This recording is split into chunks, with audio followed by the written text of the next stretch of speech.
태조 이성계는 1392년에 조선을 창건했습니다. 고려 말기에 복잡하고 어지러운 국내외 정세를 조선 창건이라는 그 하나로 일거의 희망으로 바꾸어 버렸습니다. 하지만 이러한 희망도 7년이 채 가지 못했습니다. 왕자의 난이 일어났기 때문입니다. 정도전을 비롯한 조선의 개국 공신들은 이성계의 8명의 아들 중에 막내 아들을 세자로 책봉합니다. 이에 반감을 품은 이방원과 그 일당들이 정도전을 비롯한 조선의 개국 공신들을 제거해버렸습니다. 그리고 왕자들끼리는 서로 반목합니다. 이런 상황을 두고 볼 수 없었던 이성계는 그만 함흥으로 들어가 버렸습니다. 그도 평생을 전쟁터에서 싸우고 피 흘린 장군이었습니다.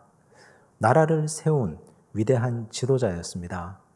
하지만 함께 피 흘렸던 공신들이 자기 아들의 칼에 죽어나가고 아들끼리는 서로 죽이려고 다투고 또 싸우는 모습을 차마 볼 수가 없었습니다.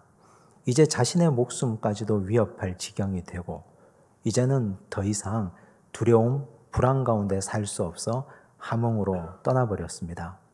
함흥에 들어와서는 그는 소나무를 지극히 아꼈습니다. 소나무와 함께 말을 걸고 소나무 옆에서 활을 쏘기도 하고 활을 걸어두기도 했습니다. 이른바 함흥 봉궁송이라고 불리는 나무입니다. 조선 후기에 진경산수화의 대가인 겸재정선이 함흥 봉궁송을 이렇게 멋지게 그렸습니다. 아무리 멋진 소나무라 하더라도 말할 수 없는 식물에 불과하지 않습니까? 위대한 장군도 사람을 믿을 수 없고 사람을 신뢰하지 못해서 소나무와 함께 소통했던 이 웃지 못할 일이 오늘 우리에게도 왜 일어나지 않겠습니까? 사람에게 실망하고 때로는 배신당해서 또 불안과 두려움에 사로잡혀 사는 인생이 오늘 우리 가운데도 꽤 많이 있습니다. 오늘 읽은 하나님 말씀에 아브라함도 역시 극도의 불안과 두려움을 느끼고 있습니다. 이런 아브라함을 하나님께서 찾아오시고 위로해 주십니다. 그리고 불안의 근원을 해소해 주시고 하늘을 우러러 뭇별을 바라보라 하셨습니다. 이 하나님의 위대함과 하나님의 극진한 사랑이 오늘 우리 삶에도 그대로 임하고 넘칠 줄로 믿습니다. 소돔 땅에 살고 있었던 롯은 자신이 원하지 않았지만 왕들의 전쟁에 휘말려 들어갑니다. 포로가 되었고 재물을 다 빼앗겼습니다. 그러나 롯 입장에서는 재앙이었지만 하나님께서는 롯을 사랑하셔서 그를 향한 놀라운 구원 계획을 행하고 계신 중이었습니다. 그런데 아브라함은 이런 하나님의 구원 계획을 한 번에 망치고 말았습니다. 그가 들어가서 전쟁을 하고 롯과 롯의 가정을 구출해 나오고 재물을 다 찾아주었습니다. 아브라함의 기대는 한 가지 아니었겠습니까? 롯을 다시 데리고 가나안 땅으로 돌아가는 것, 그것밖에 없었습니다. 그런데 오히려 재물을 찾아준 것이 역효과가 나서 롯과 롯의 가정은 소돔 땅에 완전히 주저앉고 말았습니다. 아브라함은 빈손으로 돌아왔습니다. 롯의 가정을 위해서 이 무모한 전쟁을 일으켰는데 그런데 하나도 손에 넣지 못하고 빈손으로 돌아옵니다. 허무감이 몰려옵니다. 오히려 이제는 두렵습니다. 보복당할까 봐 몹시 두렵습니다. 그돌라오멜과 그를 둘러싼 일당들이 아브라함과 동맹한 자들을 가만히 두지 않을 것입니다. 사실 그돌라오멜과 그와 동맹한 자들이 방심하고 있는 틈을 타서 아브라함과 동맹한 자들 318명의 전사들이 가서 승리하고 돌아왔으나 전면전을 일으키면 이길 수 없습니다. 어떻게 싸워 이기겠습니까? 그래서 아브라함은 이 상황을 너무나 잘 알고 있었기에 이제는 보복이 확실시되는 시점에서 불안과 초조, 공포감에 사로잡혀 있습니다. 이런 아브라함을 하나님께서 친히 찾아오십니다. 1절을 보십시오. 함께 읽습니다. 이후에 여호와의 말씀이 환상 중에 아브라함에게 임하여 이르시되 아브라함아 두려워하지 말라. 나는 내 방패요 너의 지극히 큰 상급이니라. 하나님이 이런 아브라함을 찾아오셔서 아브라함아 두려워하지 말라 하시고 나는 너의 방패가 되고 너의 지극히 큰 상급이다 말씀해 주셨습니다. 그런데 아브라함이 아무 일도 하지 않았는데 하나님이 찾아오시고 환상 중에 그에게 보여주셨을까요? 그렇지 않습니다. 하나님 믿는 사람들에게 환상은 기도하는 자에게만 나타나는 현상입니다. 기도하지 않는데 환상이 보이지 않고 기도하지 않는데 하나님께서 친히 나타나셔서 이렇게 말씀하는 법이 없습니다. 구약 시대나 신약 시대나 오늘 우리 시대에도 하나님을 믿는 자들이 하나님께 간절히 엎드려 구하면 하나님께서는 각양다양한 방식으로 찾아오시고 나타나시는데 그중 한 가지가 환상 중에 아브라함에게 찾아오신 것입니다. 그건 아브라함이 지금 너무 불안하기 때문에 하나님께 기도했다는 것을 의미합니다. 하나님 살려주세요. 제가 몹시 불안합니다. 두렵습니다. 그러니 하나님께서 찾아오셔서 저의 불안을 거두어가 주시고 저를 이 불안에서 건져 주십시오. 간절하게 기도했습니다. 이건 아브라함 시대뿐만 아니라 신약 시대에도 역시 기도하는 자에게 하나님은 환상을 보여주십니다. 사도행전 11장 5절을 보십시오. 함께 읽습니다. 이르되 내가 욥바시에서 기도할 때에 황홀한 중에 환상을 보니 큰 보자기 같은 그릇이 내 귀에 매어 하늘로부터 내리어 내 앞에까지 드리워지거늘. 베드로가 기도할 때에 황홀한 중에 환상을 보았다 했습니다. 베드로는 뼛속 깊이 유대인입니다. 그런데 그는 지금 예루살렘 교회 지도자로 살고 있었습니다.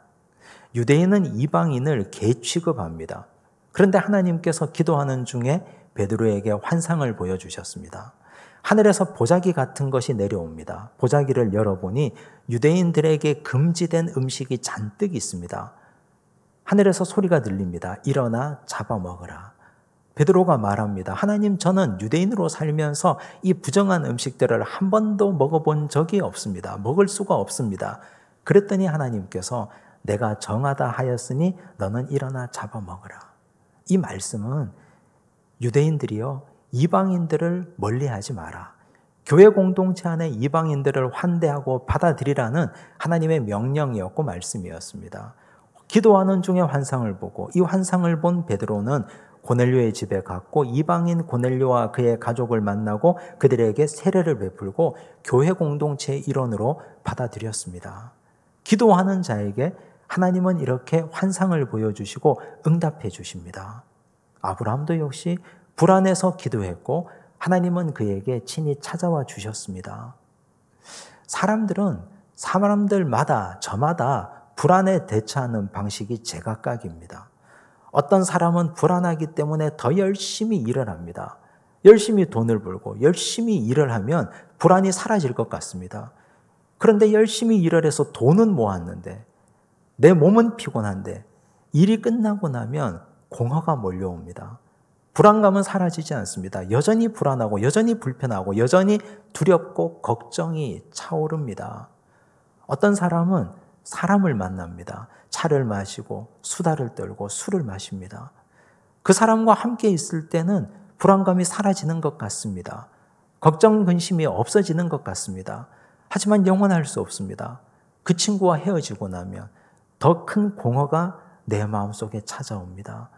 여전히 불안하고 불편하고 걱정, 근심이 나를 짓눌러서 견딜 수가 없습니다.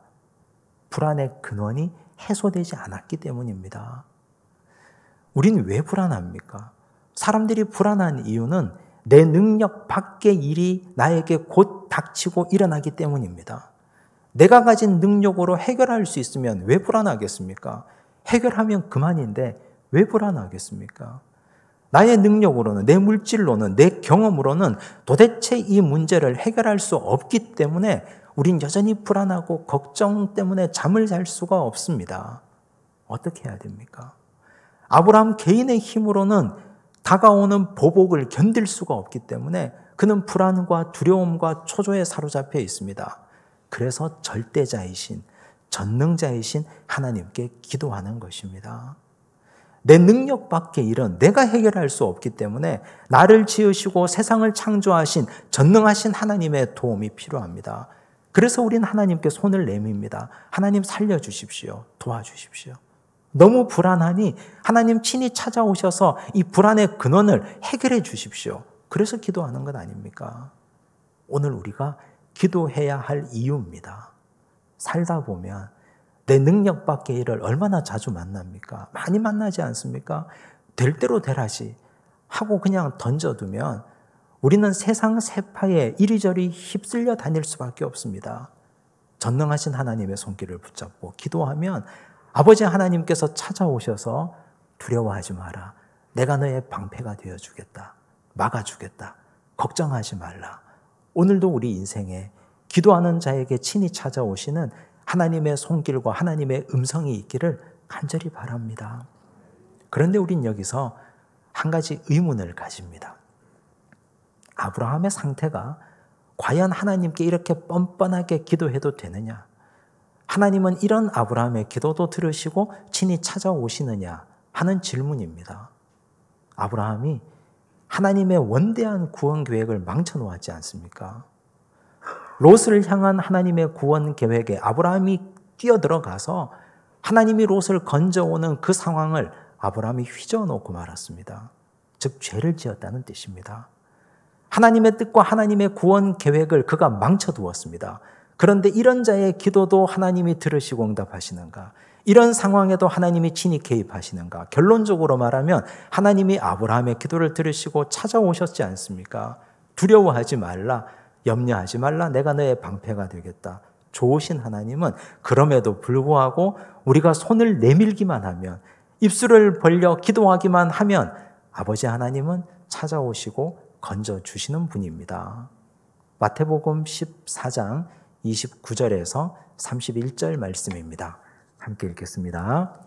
오라 하시니 베드로가 배에서 내려 물 위로 걸어서 예수께로 가되 바람을 보고 무서워 빠져가는지라 소리질러 이르되 주여 나를 구원하소서 하니 예수께서 즉시 손을 내밀어 그를 붙잡으시며 이르시되 믿음이 작은 자여 왜 의심하였느냐 하시고. 캄캄한 밤이었습니다. 예수님께서 저기 물 위로 걸어오시는 모습이 보입니다. 제자들이 깜짝 놀랐습니다. 베드로가 말합니다. 주님이시거든 나를 명하사 물 위로 걸어오라 하소서. 예수님께서 걸어오라 하셨습니다. 베드로가 물 위를 걸어서 주님께로 나아갔습니다. 기적이 일어난 것입니다. 그런데 갑자기 바람이 일으키는 풍랑이 베드로를 두렵게 만듭니다. 예수님의 시선과 베드로의 시선이 마주쳐 있었을 때는 물 위를 걸어갔지만 시선이 흔들립니다. 바람이 일으키는 풍랑을 보고 마음에 의심이 생겼습니다. 두려움이 찾아왔습니다. 그 순간 물속에 빠져들어갑니다. 그때 베드로가 주님께 손을 내밀어 도움을 청합니다. 주여 나를 구원하소서. 그런데 예수님은 너 왜 나를 의심했니? 왜 내 시선을 피했니? 너는 물 먹을 만큼 먹고 죽지 않을 때쯤 되어서 내가 너를 건져주마. 그렇게 말씀하시지 않으셨습니다. 우리 주님은 즉시 손을 내밀어 베드로의 손을 잡으시고 건져주셨습니다. 의심한 베드로도, 예수님과 시선을 마주치지 못해서 물속에 빠져들어간 베드로도 도와달라고 부탁만 하면, 청원만 하면 우리 좋으신 주님께서 직접 손을 내밀어 즉시 건져주셨습니다. 이 예수님이 우리의 주님이시고 하나님 아버지가 오늘 우리의 기도를 들으시고 즉시 내려오셔서 우리와 함께 하시고 건져주시는 참 좋으신 아버지이십니다. 우리의 어떠함에도 상관없이 우리가 죄가 있건 하나님 앞에서 잘못했건 우리는 하나님의 자녀가 됨에 틀림없기 때문에 하나님의 긍휼과 은혜를 구하고 도와달라고 손을 내밀기만 하면 전능하신 하나님, 좋으신 하나님은 우리를 건지시고 살펴주시는 하나님 아버지이십니다. 부디 이 기도의 능력을 믿고 우리 마음속에 힘든 일이 있을 때, 내 능력으로 해결할 수 없는 문제들이 있을 때 하나님께 도움의 손길을 기도로 구하시기 바랍니다. 그러면 경험할 겁니다. 하나님이 얼마나 위대하신 분이신지. 2절 말씀을 보십시오. 함께 읽습니다. 아브라함이 이르되 주 여호와여 무엇을 내게 주시려 하나이까? 나는 자식이 없사오니 나의 상속자는 이 다메섹 사람 엘리에셀이니이다. 아브라함의 말하는 뉘앙스가 좀 묘하지 않습니까? 하나님이 이 불안을 해소하기 위해서 직접 찾아와 주시고 내가 너를 건져주겠다 하시고 두려워하지 말라 하시고 방패가 되고 상급이 되겠다고 말씀하셨는데 아브라함의 말에 가시가 있습니다. 볼멘 소리가 있습니다. 왜 그렇습니까? 지금 아브라함은 하나님께서 두 가지 말씀을 하셨는데 한 가지에 동의하지 못하고 있습니다. 하나님은 너의 방패가 되겠다? 내가 너의 큰 상급이 되겠다 말씀하셨습니다. 방패가 되겠다는 말씀은 감사한 말씀입니다. 그돌라오멜에게서 아브라함을 지켜주겠다 말씀하셨기 때문에 감사합니다. 그러나 나는 너의 지극히 큰 상급이니라. 이 말씀에는 동의할 수 없습니다. 왜냐하면 아브라함에게는 지금 상급이 아직까지 주어지지 않았다고 생각합니다. 그는 지금 아들이 없지 않습니까? 자식이 없지 않습니까? 그의 인생 문제입니다. 하나님께서 아브라함을 부르실 때 내가 너로 큰 민족을 이루게 하겠다 약속하셨는데 큰 민족은커녕 지금 자식 하나 없습니다. 이것 때문에 지금 이 사단이 벌어진 것 아닙니까? 자녀를 하나님이 주시지 않았기 때문에 그는 롯을 자기 자녀로 삼겠다고 생각했고 롯에게서 미련을 거둘 수가 없었습니다. 그러나 이제 롯은 완전히 소돔 땅에 정착하고 말았습니다. 그래서 하나님께 말합니다. 내 종들 중에 똘똘한 놈이 하나 있습니다. 성실하고 말 잘 듣는 아이가 있습니다. 다메섹 출신인데 엘리에셀이라는 아이입니다. 이 사람을 세워서 내 후계자로 삼겠습니다. 나의 상속자로 삼겠습니다. 허락해 주십시오. 자포자기하는 심정으로 하나님께 원망을 쏟아내고 있습니다. 아브라함은 거기서 한 걸음 더 나갑니다. 3절을 보십시오. 함께 읽습니다. 아브라함이 또 이르되 주께서 내게 씨를 주지 아니하셨으니 내 집에서 길린 자가 내 상속자가 될 것이니이다. 주께서 내게 씨를 주지 아니하셨으니 이렇게 된 건 아닙니까? 나를 탓하지 마십시오. 모든 문제의 근원은 하나님께 있습니다. 하나님께 모든 책임을 전가하고 있습니다. 우리는 이런 아브라함을 어떻게 파악하고 계십니까? 이런 아브라함은 어떤 모습입니까? 마치 철없는 아이가 부모에게 한 가지 때문에 부모를 욕하고 부모에게 서운한 말을 쏟아내는 것과 똑같지 않습니까? 부모가 이 아이를 낳아서 길러주고 입혀주고 먹여주고 학교 보내주고 건강하게 돌봐주고 따뜻한 집에서 키워주고 여기까지 오게 했는데 딱 한 가지 자녀가 부모에게 요구하는 걸 이루어주지 않았다고 해서 부모에게 입에 담지 못할 말을 쏟아내고 원망하는 자녀, 그 부모가 그 자식을 보는 부모의 심정이 어떠합니까? 무너지지 않겠습니까? 화나지 않겠습니까? 내가 너를 어떻게 길렀는데, 내가 너에게 어떤 은혜를 주었는데, 지금 아브라함이 꼭 그 모습입니다. 하나님께서 지금까지 아브라함에게 베풀어 주신 은혜가 어떠합니까? 우상의 도시 갈대아 우르에서 그를 건져 주셨습니다. 죽은 동생의 환영에 사로잡혀 있는 하란 땅에서 그를 약속의 땅으로 건져 주셨습니다.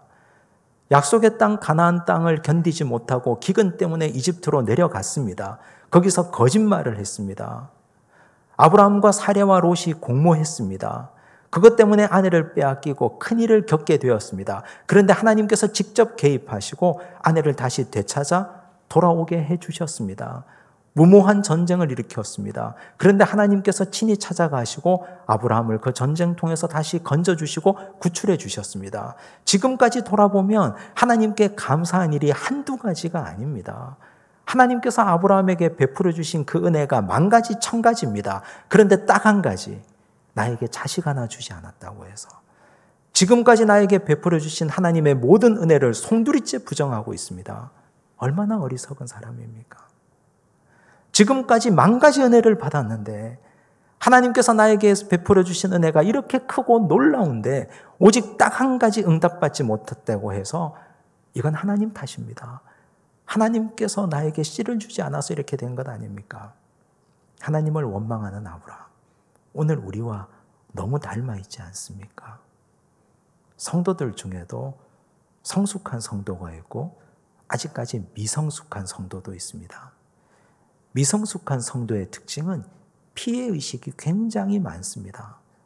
받은 은혜가 많고 교회 공동체가 그분에게 쏟아부은 사랑이 많고 많은 분들이 그분을 위해서 기도하고 사랑해주고 돌봐주고 받은 하나님의 은혜가 놀랍도록 극진한데 한 가지 문제에 걸리면 모든 사람이 나를 미워하고 교회가 나를 싫어한다고 생각합니다.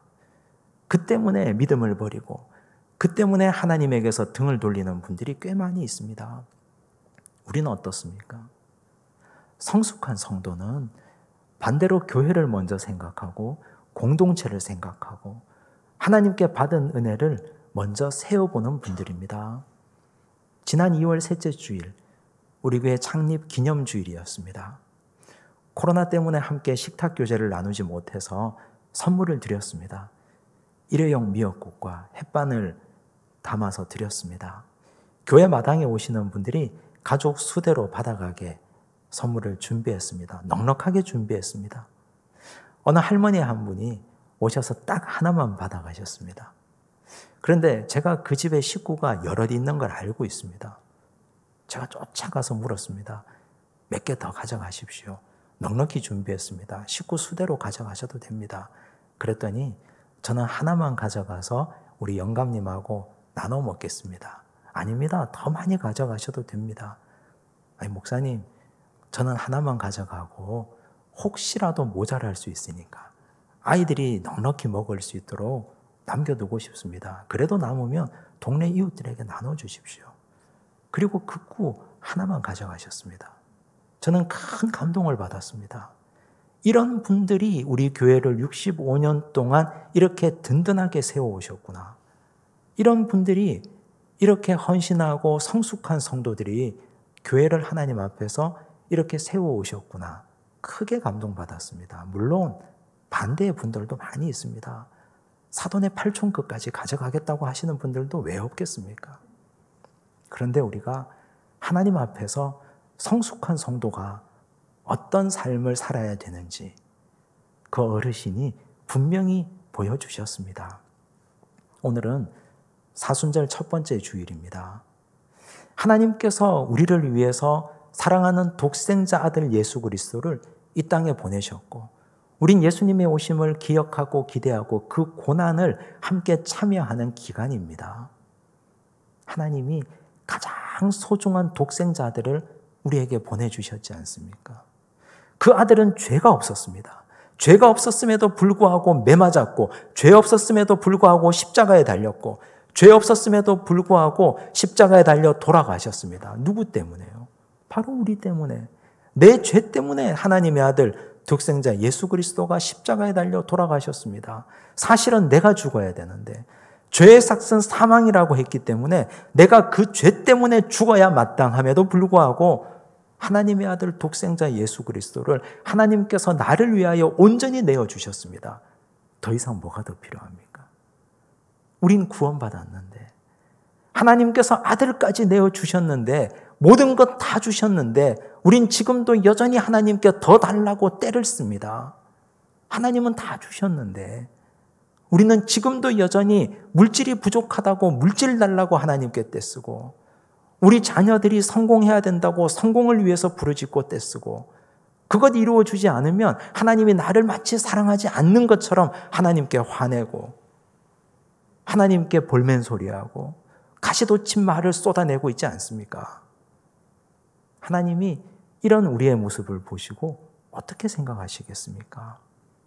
아브라함은 아직까지 성숙하지 못하고 미성숙한 상태에 머물러 있습니다. 솔로몬은 우리가 하나님을 대하는 방식을 이렇게 설명합니다. 전도서 3장 14절 말씀입니다. 함께 읽습니다. 하나님께서 행하시는 모든 것은 영원히 있을 것이라 그 위에 더할 수도 없고 그것에서 덜할 수도 없나니 하나님이 이같이 행하심은 사람들이 그의 앞에서 경외하게 하려 하심인 줄을 내가 알았도다. 하나님이 하신 일은 그 위에 더할 수도 없고 덜할 수도 없다. 하나님이 하시는 일이 완벽하다는 뜻 아닙니까? 그러므로 우리는 하나님을 경외하는 것이 마땅하다. 솔로몬이 이렇게 고백했습니다. 하나님이 오늘 우리에게 가장 완벽하게 모든 일을 하셨습니다. 아직까지 우리가 기도하고 원하는 것 이루어주지 않는 것은 때가 되지 않았기 때문입니다. 하나님께서 아브라함에게 아직까지 자녀를 주지 않은 것은 하나님의 때가 차지 않았기 때문입니다. 하나님이 지극히 나를 사랑하신다는 이 사실을 깨닫고 기억하시고 하나님의 시간표대로 기다려보시고 인내하시기 바랍니다. 하나님은 이런 미성숙한 아브라함을 교육시켜 나가십니다. 4절과 5절을 보십시오. 함께 읽습니다. 여호와의 말씀이 그에게 임하여 이르시되 그 사람이 내 상속자가 아니라 내 몸에서 날 자가 내 상속자가 되리라 하시고 그를 이끌고 밖으로 나가 이르시되 하늘을 우러러 뭇별을 셀 수 있나 보라. 또 그에게 이르시되 내 자손이 이와 같으리라. 하나님은 분명히 말씀하셨습니다. 다메섹 사람 엘리에셀이 너의 상속자가 아니다. 너의 몸에서 날 자가 분명히 너의 상속자다 말씀하시고 아브라함의 손을 이끌고 밖에 나가서 저 하늘의 별을 보라 하셨습니다. 뭇별을 보라. 그 당시는 공해가 없는 시절이니까 하늘의 별이 쏟아질 듯이 많았지 않겠습니까? 저 하늘의 수많은 별들처럼 너의 자손이 저 별들처럼 많아질 것이다. 하나님께서 아브라함에게 이렇게 시청각 교육을 해주셨습니다. 하나님이 이렇게 하신 것은 특별한 교육입니다. 시선을 바꾸었기 때문입니다. 하나님께서 아브라함의 시선을 바꾼 것은 여기가 두 번째입니다. 첫 번째는 롯이 떠난 후였습니다. 롯이 떠난 후에 시리에 빠져서 롯이 떠난 그곳만 바라보고 고개 숙이고 있던 아브라함을 하나님이 찾아가셨습니다. 너는 눈을 들어 동서남북을 바라보라 하시고 종과 횡으로 행하여 다녀보라 하셨습니다. 오늘 여기 두 번째입니다. 역시 자신의 부재와 부족한 것, 아직 응답되지 않은 것만 바라보고 있는 아브라함에게 너는 그것만 바라보지 마라. 고개를 들어 하늘을 보고 뭇별을 바라보라. 저 하늘의 별들처럼 너의 후손이 많아질 것이다. 하나님께서는 아브라함에게 시선을 바꿔주심으로 그의 믿음을 확장시켜 주시고 큰 스케일을 갖게 하셨습니다. 하나님은 이런 식으로 믿음의 사람들을 훈련시켜 가실 때 환경을 바꾸시거나 시선을 바꾸어 주십니다. 모세에게도 그랬습니다. 모세가 초기 40년은 이집트의 궁궐에서 살았습니다. 모세는 공주의 양자였습니다. 그도 왕위 계승 서열에 있었습니다. 그의 시선이 어디에 꽂혀 있었겠습니까? 파라오의 보좌에 꽂혀 있었습니다. 내가 잘하면 이집트의 왕이 될 수 있겠구나. 그가 탁월하고 특별했기 때문에 정적들이 많았습니다. 그의 시선이 여러 정적들에게 꽂혀 있었습니다. 하나님은 그를 광야로 내몰아 가셨습니다. 광야에서 40년 동안 살면서 그곳에는 바로의 보좌도 없고 정적도 없습니다. 하늘이 있고 땅이 있습니다. 저녁이 되면 별이 있습니다. 사막이 있고 모래가 있고 바람이 있습니다. 그가 돌봐야 하는 가축이 있습니다. 그의 좁은 믿음이 큰 스케일로 변화됩니다. 그래서 그는 이스라엘을 구원하는 민족의 지도자 모세가 될 수 있었습니다. 하나님께서 아브라함에게 너의 부재된 것, 네가 가지지 못한 것, 응답받지 못한 것, 이루어지지 못한 것 그것만 바라보고 나를 향하여 원망하지 말라 하셨습니다. 이건 내가 때가 되면 채워줄 테니 하늘의 별을 보라. 별을 만드신 하나님, 온 우주를 창조하신 하나님, 세상을 말씀으로 창조하신 하나님께서 너의 가정에 자녀 하나 주지 못하겠느냐? 하나님의 전능을 보라. 전능하신 하나님의 위대함을 보라. 너의 가정에 이 부족한 것 내가 채워주지 못하겠느냐? 오늘 우리가 부족한 것만 바라보다 보면 원망만 쌓일 뿐입니다. 응답되지 않은 것만 바라보다 보면 우리는 하나님을 향하여 등을 돌릴 수도 있습니다. 하지만 우리도 뭇별을 보시기 바랍니다. 하늘을 우러러 하나님께서 창조하신 이 피조 세계를 보십시오. 얼마나 위대한 능력인지. 하나님은 말씀으로 온 세상 천지 만물을 창조하셨습니다. 이 놀라운 하나님의 능력이 우리를 채우시고 돌보시고 인도하시지 않겠습니까? 큰 믿음을 가지시고 보다 큰 스케일을 가지시고 하나님 안에서 원망 없이 신실함으로 살아가시는 사순절 첫 번째 주일이 되시기 바랍니다. 기도하겠습니다. 하나님 아버지, 부족한 우리를 훈련시키고 교육시키고 뭇별을 바라보게 하셨습니다. 불안과 두려움에 떨고 있는 아브라함, 기도했을 때 하나님이 친히 찾아오시고 그에게 두려워하지 말라 일러주셨습니다. 주여, 우리가 불안할 때 아버지께 기도하고 간구하여 불안의 근원적 문제를 해소하게 하옵소서.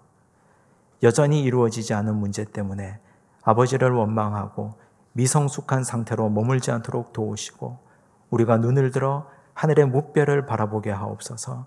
창조주이신 하나님, 온 세상 천지 만물을 창조하신 하나님께서 우리가 필요한 것 채우지 않겠느냐.